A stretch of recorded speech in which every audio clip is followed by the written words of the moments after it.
Robin Hood obviously made an impact and continues to make an impact for my generation and generations since that have watched it. I mean, the performance in that is fascinating in that you clearly you went for it. Like that was a performance where you were able to kind of go big, and it was justified in the context of the film. Did that feel risky at the time? Did that feel like I'm really putting myself out there, or this makes sense for the kind of character I'm playing? Well, you look at what you have to say, and if you have to say, "I'm going to cut your heart out with a spoon," and you think, well, he's saying it as if he means it. Clearly, this person is insane. Right. That was not the time to undersell that line. No, I won't be. No, I'll be going for it with this one. Yeah. Galaxy Quest is probably a perfect movie. It's one of my favorite movies. I agree. We all love that film. Who were in it? It's fantastic, and part of the amazing cast that was assembled. That's like from disparate kind of disciplines and. But they all, apart from Tim Allen, everybody grew up in the theatre. Interesting. Yeah, think of Sigourney and Rockwell, etc. That's true. Strange Loop. Everybody was a theatre actor. Interesting. So Missy Powell, Rico Colantoni. Yep. Did you? I mean, I would think. Are you able to, for a performance like that, tap into friends that have grappled with the kind of the stuff that character dealt with, the typecasting, the living in the shadow of a character? Is that something that was? No, I just think all the information was there in the script as to what to play. It didn't take a huge leap of imagination to think, what would it be like to have played Richard III and now find yourself wearing a rubber head? Yeah.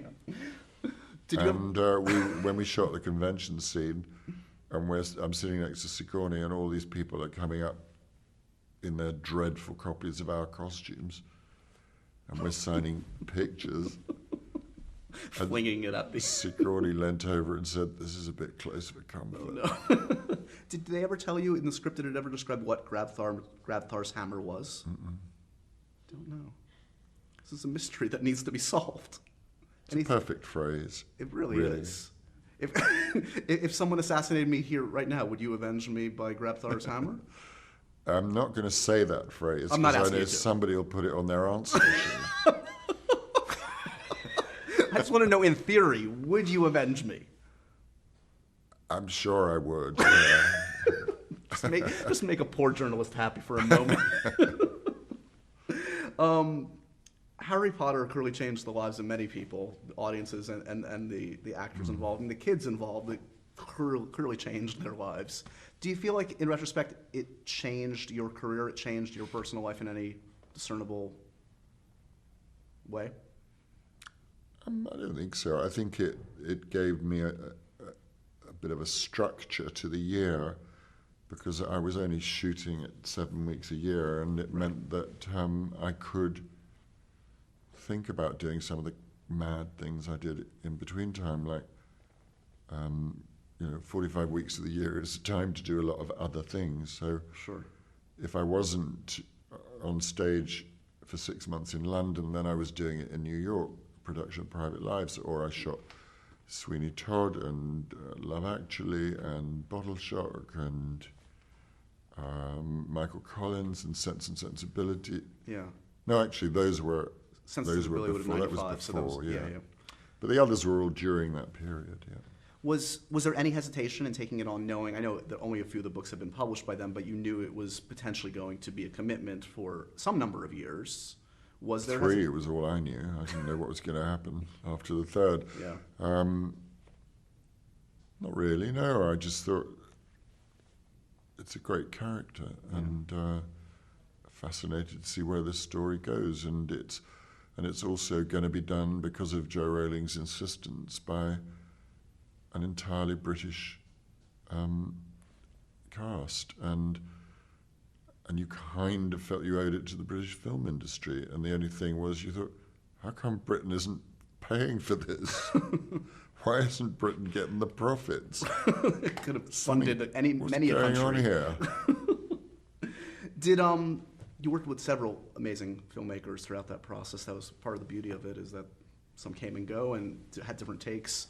Did you find that you gelled in particular, not to diminish any of the others, but with any of them in particular, that you felt like it gelled with your style, your sensibilities? Well, 2 of them I'd worked with before, Mike Newell and I had done a film called Awfully Big Adventure, and Alfonso Cuarón and I had done, there was a series done for Showtime of film noirs back in the mid-90s, and Tom Cruise directed one, and I think Tom Hanks directed one of them, and Alfonso directed one, which I did with Laura Dern and Diane Lane, and so I knew he was wonderful. Yeah. And that meant there was a shortcut, I suppose, to working with Alfonso and with Mike.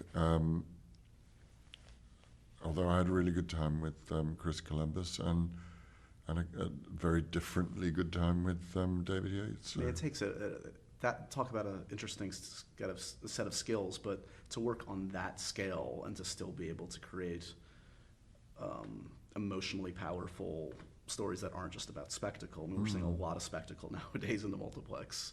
It's a great achievement when... And also the thing is about, in the history of cinema, when we started, we were going off on location. By the time we finished, we were on a piece of old grass with this kind of green stuff all around us, and you never knew what was going to be put in. So that's how much CGI developed over that period. When you were walking the street and like 20 school children come or happen to be walking towards you, does that elicit fear or excitement? Or because there's going to be a lot of emotion if they recognize you, a lot of intensity of an experience for them. No, because I'm not wearing a black wig. Do you not get recognized by kids? Really? I mean, sometimes. Okay. Sometimes. But those are the ones who really look hard, you know, but it's an outline, and if you're not presenting the outline, that was what Rafe and I always knew was the kind of refuge, because we both had very strong disguises. It's remarkable to see what's come of the kids in their adulthood, to see the kinds of careers they've crafted, and personally how cool they are all are. And Emma, for instance, I mean, it's become something. She's like a feminist icon. I mean, I think she really is. Is that something that surprises you, that excites you? I mean, you have a very unique vantage point on their evolution as human beings. I think it's a relief as much as anything else, because could have gone another way. Well, you just you watch that situation, and as much as I was only doing it and the rest of us for 7 weeks, they were doing it 52 weeks.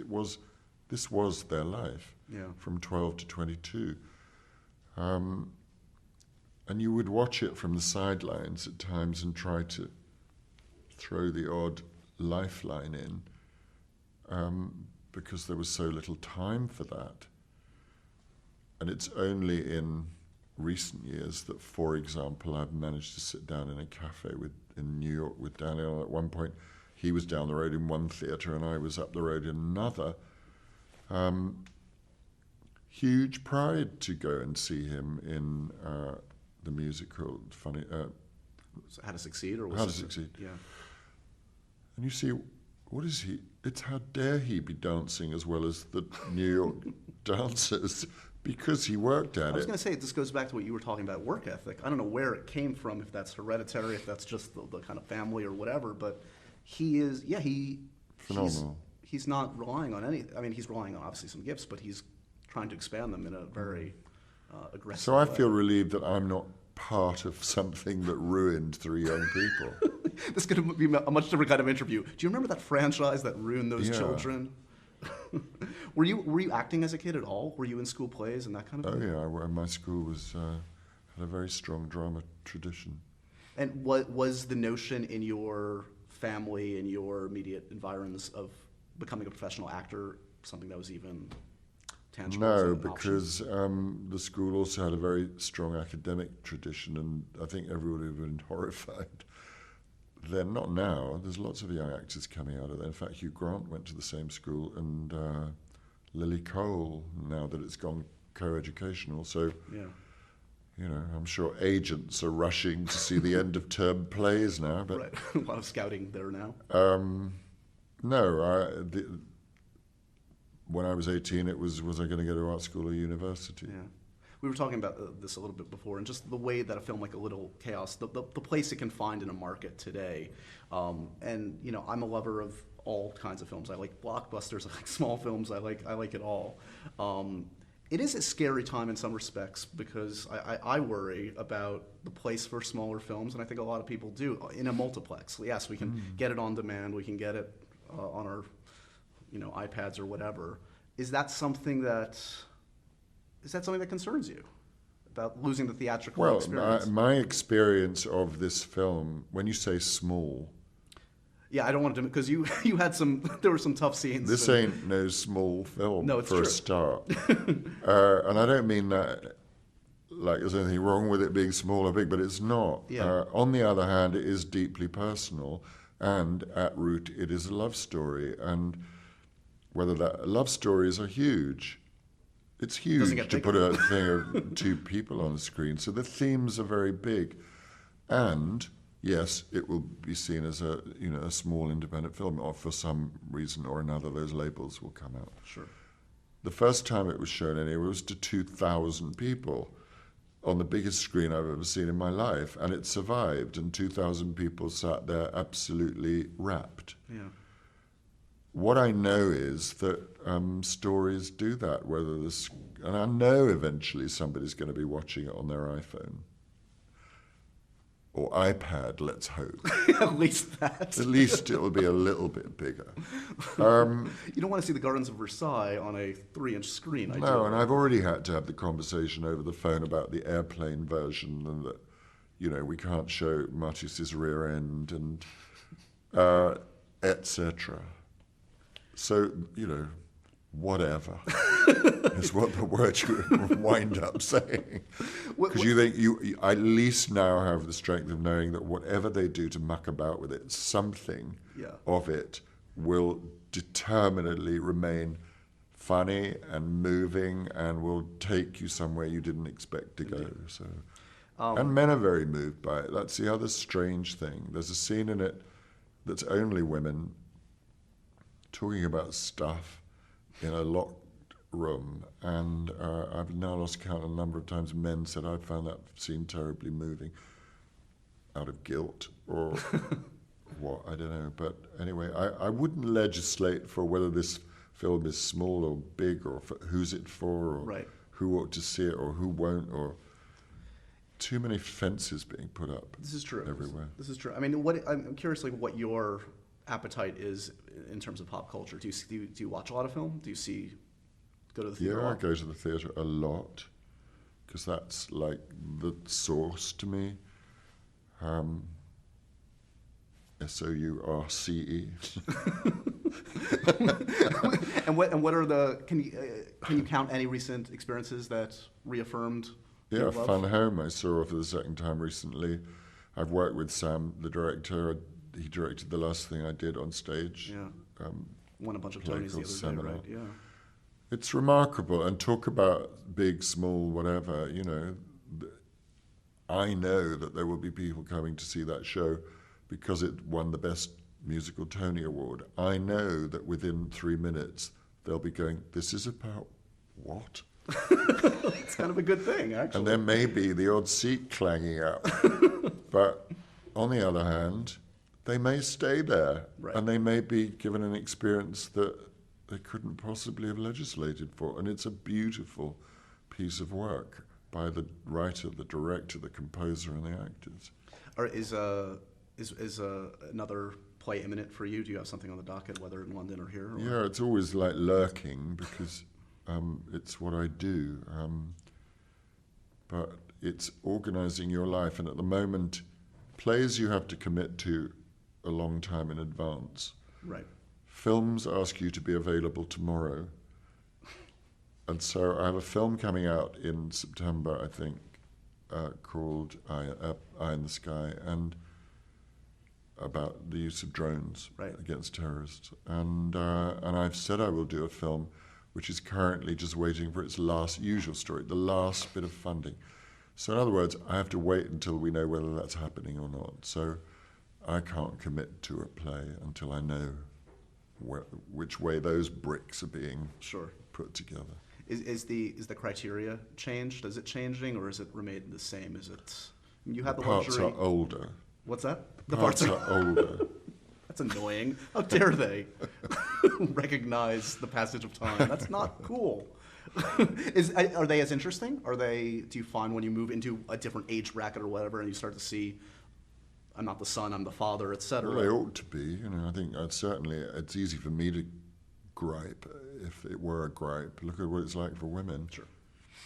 In the film business, And unfortunately, it's like, if you're Kate, great, because you'll get the top 5 pieces of material, but the hundreds of other great actresses that don't have that, whatever juice you want to call it, are stuck.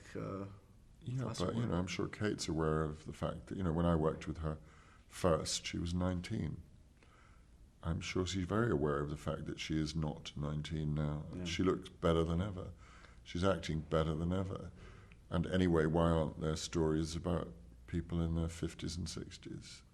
I trust it won't be 15 or 16 or whatever, how many years since Winter Guest for another directing effort. At least that's not the intention. God knows where I'll be in 15 or 16 years. That's your fingers crossed. You'll be fine. But is there something are you itching to get back behind the camera, if at all possible, relatively soon? You've got to wait for a story to grab you. Yeah. This one's just sort of leaving me. There hasn't been room. It's like you're fending off the grabbing. Right. So you have to be available emotionally to that, I think. I'm full of admiration for and wonder at directors who jump from one film to the next. I don't know how they do it. Yeah, it's crazy. Well, congratulations on this one. Honestly, it's a huge honor to always to sit with you and to really go down memory lane and to talk about this great new film. It's almost annoying that you're as fine a director as you are. I mean, can't you just acting's enough? Okay, come on, don't make the rest of us look bad. I rendered him speechless for the first time. Comment. It's good to see you. Congratulations. Thank you very much. Thank you.